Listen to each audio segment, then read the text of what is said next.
दिव्या मैं आ गया। बहन तेरी हालत तेरी किसने करी? भैया आप ना जल्दी से जाके पर्दे के पीछे छुप जाओ, सब पता चल जाएगा। मैं पर्दे के पीछे छुपा हूं? क्या चल रहा है ये सब? ये हालत तेरी किसने करी बेटा? ज्यादा टाइम नहीं, बताने का आप ही लगाओ, जल्दी से जाके छुप जाओ, आपको सब पता चल जाएगा। अरे क्या चल रहा है ये सब? बोल, तेरी अकल ठिकाने आई कि नहीं आई? बर्तन मांजेगी, झाड़ू लगाएगी, घर का सारा काम करेगी कि नहीं करेगी? तो ये मत समझियो कि मैं नौकर हूँ। नौकर तब तक हूँ जब तक अपना साहब है, और साहब गया तो सुन ले, सारा काम फिर तुझे करना है। बर्तन तू मांजेगी, झाड़ू तू लगाएगी, कपड़े तू धोगी, क्योंकि तेरी जिम्मेदारी साहब मुझ पर छोड़ गए हैं। और जवान निकाली ना, यही किसी से मार मार के सब सही कर दूंगा। समझ आया तेरे? अब कुछ बोलेगी कि नहीं बोलेगी? काम करेगी सारा। ये स्कूल की ड्रेस कुछ नहीं, तेरा स्कूल जाना बंद। तू सिर्फ घर के काम करेगी। और बहुत दिन हो गए, कुछ बढ़िया बढ़िया खाना बना मेरे लिए अब, है? अब साहब तो कई दिन बाद आएंगे, तू चिंता मत करे, तेरी खातिरदारी फिर अच्छे से करूंगा मैं। समझ में आई? ठीक है? और याद रखियो, अगर साहब के सामने जरा सी भी जवान निकाली तो जवान काट के हाथ में दे दूंगा। पैसों की जुगाड़ ढंग से नहीं हो। बेटा मुझे इग्नोर मत करना। जो भी इस वीडियो को लाइक करके चैनल को सब्सक्राइब करेगा उसको 2 घंटे में खुशखबरी मिलेगी। और कमेंट में हर हर महादेव जरूर लिख देना। मोटे मोटे बुलाने पड़ेंगे तेरे लिए, तब अच्छी खासी कमाई होगी।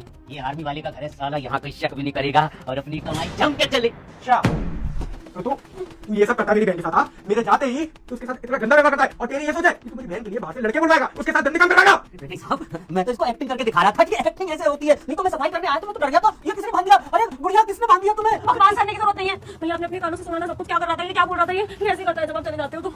साहब कैसी बातें करें, मैं बड़ा गुड़िया के साथ ऐसे क्यों करूंगा? चुप हो जा, बिल्कुल चुप हो जा।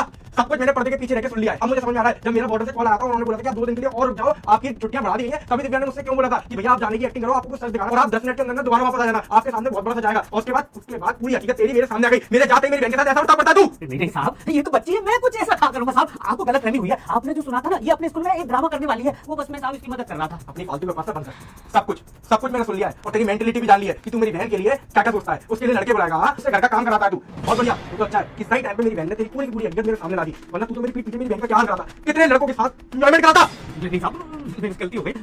मैं आज के बाद ये कभी मैं काम पकड़ता हूँ, और मैं घर का सारा काम करूंगा, सफाई करूंगा, और गुड़िया को कोई हाथ नहीं लगाने दूंगा किसी काम से। नहीं, अब नहीं, मेरी गलती थी जो मैंने अपनी बहन की पढ़ाई के लिए ये शहर वाले घर में तेरे ऊपर सारी रिस्पांसिबिलिटी देती थी। सबसे बड़ी गलती मेरी यही थी। मेरे घर वाले बोलते थे कि तूने उस नौकर पे इतना ज्यादा विश्वास कर रखा है, ये ठीक नहीं है। पर मैं हमेशा ये सोचता था कि राम काका तो हमारे घर में पिछले 18 साल से काम कर रहे हैं, वो काहे ये सब करेंगे। पर मुझे क्या मालूम था कि तू इसे अपनी छोटी बहन की नजर से नहीं देखता है, तू किसी और नजरिए से इसको देखता है। अब ना मुझे तेरे मुंह से एक लफ्ज़ नहीं सुनना है, यहाँ से सीधे पुलिस स्टेशन, पुलिस वालों से तेरे में ऐसी ठुकाई लगाऊंगा कि तू ये सब करने से पहले 100 बार सोचेगा। माफ कर दीजिए, अब नहीं करूंगा, गलती हो गई। माफ तो ये तो अब मैं करूंगा साहब। दिव्या बेटा तू भी हमारे साथ में चल, इसके खिलाफ बयान दर्ज कराइए जो भी इसने कुछ किया है।